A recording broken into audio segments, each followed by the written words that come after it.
Good morning, students. Welcome to IP class.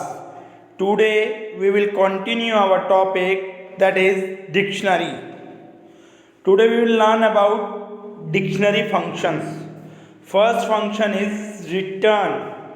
It will return the length, that is the number of items in the dictionary.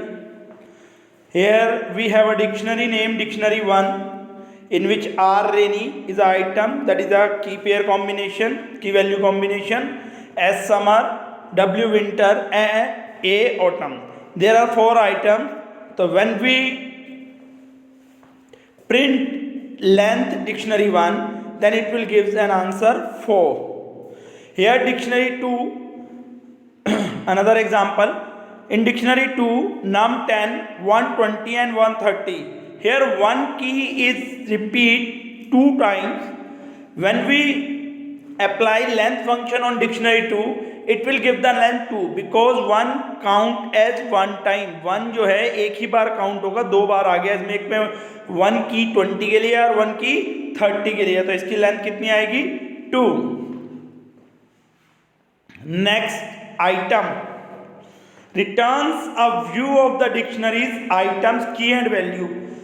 जो भी आपकी की और value होगी वो answer में दे देगा. ये dictionary 3, 440 and 550, there are 2 items.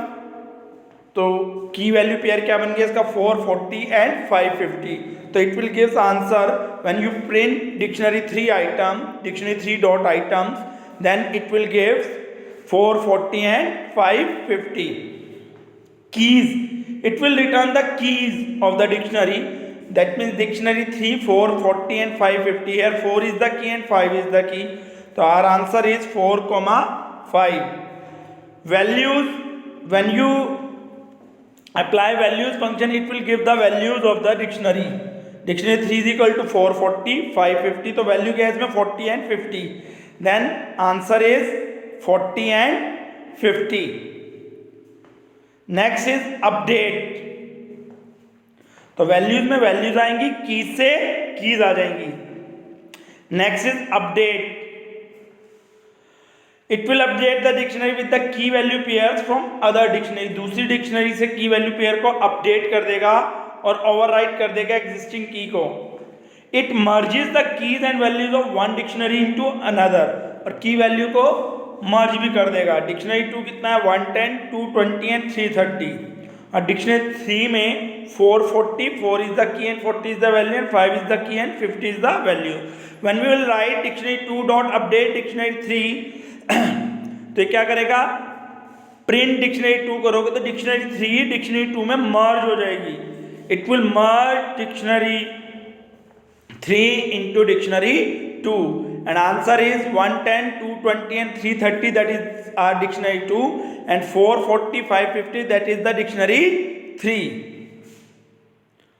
From key returns a dictionary with the specified key and the specified value. ये क्या करेगा आपका, ये रिटर्न करेगा dictionary with the specified keys and the specified values. Keys is equal, keys क्या करेगा sequence of element which is to be used as keys from the new dictionary. Suppose we have a key A E I O U and vowel equal to dictionary dot from keys. एक हमने vowels में store करी value, dictionary dot from keys और उसके बाद keys पास करी. When you print vowels, जब हम प्रिंट करेंगे वोवल्स को, तो ए ई आई ओ यू तो इसमें की थी, इसके अकॉर्डिंग कोई वैल्यू थी नहीं. तो इन्हें की के थ्रू जब बाय डिफॉल्ट वैल्यू क्या उठाएगा नन. अब आपने वोवल को प्रिंट किया है तो इसमें ए नन वैल्यू ऑटोमेटिकली नन आ गई. बी में ओ में भी नन आ गई, आई में भी नन आ गई, ई में भी नन, यू में भी none. If we pass the value, अगर हमें कोई वैल्यूज इसमें पास करनी है, वोवल में हमने लिखा dictionary dot from keys. Keys से डिक्शनरी बना रहे हैं हम. ये फ्रॉम कीज क्या कर रहा है, की से डिक्शनरी बना रहा है. Keys coma vowel. कीज में क्या था हमारा ए ई आई ओ यू, और वोवल क्या है आपके पास, वोवल इसकी वैल्यू आ गई हर एक में. A be vowel, E be, O be vowel, I be vowel and E be vowel and U be vowel. तो ये क्लियर हो गया आपको। फ्रॉम कीज क्या करेगा, कीज से डिक्शनरी क्रिएट करेगा। अगर हम वैल्यू पास नहीं करेंगे तो it will give none values, और अगर हम वैल्यू पास करेंगे तो वो वैल्यूज इसमें आ जाएगी। नेक्स्ट इज सेट डिफॉल्ट की value, return the value of a की। ये क्या करेगा, वैल्यू ऑफ अ की को रिटर्न करेगा। If not it insert key with the value to the dictionary, अगर नहीं होगी तो ये क्या करेगा, वैल्यू डिक्शनरी में इंसर्ट करेगा। एग्जाम्पल से आपको क्लियर हो जाएगा। हमारे पास है dictionary 1 that is R rainy, R इसकी की है और रेनी इसकी वैल्यू है। W is the key and winter is the value. When we write win dictionary 1 dot set default m, अब हमने इसमें कोई वैल्यू ही पास नहीं करी। और व्हेन वी प्रिंट डिक्शनरी 1, अब डिक्शनरी 1 में ये m इंसर्ट हो जाएगा और वैल्यू क्या उठा लेगा ऑटोमेटिकली, बाय डिफॉल्ट वैल्यू उठाएगा नन। और जब हमने यहाँ लिखा डिक्शनरी 1 डॉट सेट डिफॉल्ट ए ऑटम, तो इसमें ए ऑटम नाम से वैल्यू ए की और ऑटम वैल्यू इसमें क्या हो जाएगी, इंसर्ट हो जाएगी। देखो पहले हमने m लिखा था, उसके अकॉर्डिंग वैल्यू नहीं लिखी थी, तो सेट डिफॉल्ट ने क्या किया, वैल्यू अपने आप उठा ली नन। और जब हमने वैल्यू पास की ए की के अकॉर्डिंग तो वो इंसर्ट हो गई। तो ये क्या कर रहा है, सेट डिफॉल्ट से आप कोई भी वैल्यू इंसर्ट कर सकते हो, की वैल्यू। सॉर्टेड, ये क्या करेगा, की को असेंडिंग ऑर्डर में सॉर्ट कर देगा। Sort the key items values of a dictionary and returns the dictionary with the newly sorted values. जैसे आपने यहां लिखा सॉर्टेड डिक्शनरी 1 डॉट कीज, तो डिक्शनरी 1 की सॉर्ट होकर वैल्यू कीज आ गई ए बी सी ई।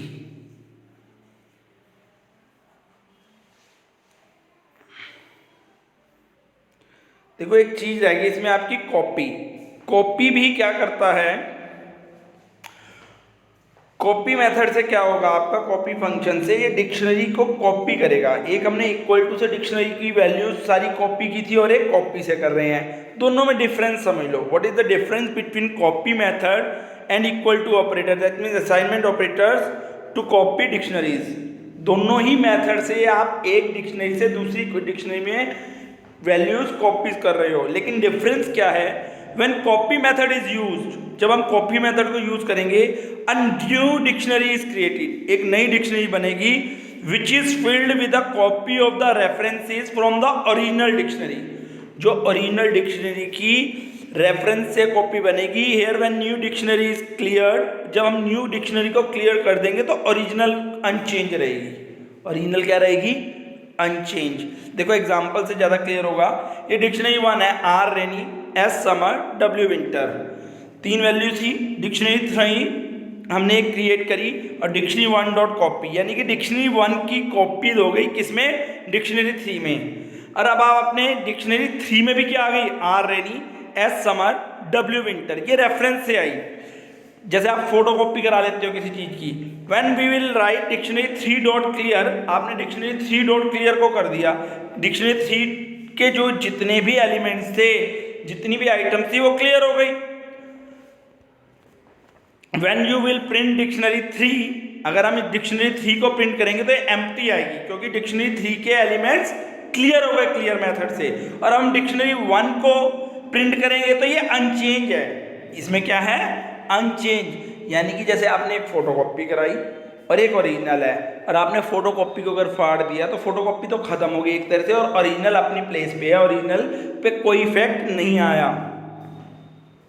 और जब आप इक्वल टू ऑपरेटर यूज करोगे, ये देखिए आप डिक्शनरी 1 में R rainy, S summer, W winter लिया, और डिक्शनरी 1 में R rainy, S summer, W winter लिया, और डिक्शनरी 2 में कॉपी कर दिया डिक्शनरी 1 के एलिमेंट्स को, और आपने डिक्शनरी 2 को क्लियर कर दिया, तो अब क्या हुआ, डिक्शनरी 1 भी फिनिश, जो एलिमेंट थे वो भी डिलीट हो गए।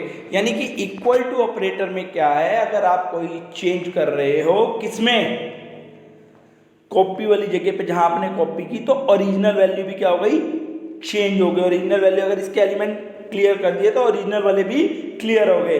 और कॉपी में क्या है, ओरिजिनल तो अपनी जगह पर रही, लेकिन उसकी जो कॉपी थी, जो उसका रेफरेंस था, वहीं पर ही वैल्यू क्लियर हुई। That is the difference between copy and equal to operator. तो that's all for today's session, and आपके जो है डिक्शनरी की भी कंप्लीट हो गई। अब मैं इसकी असाइनमेंट आपको भेजूंगा।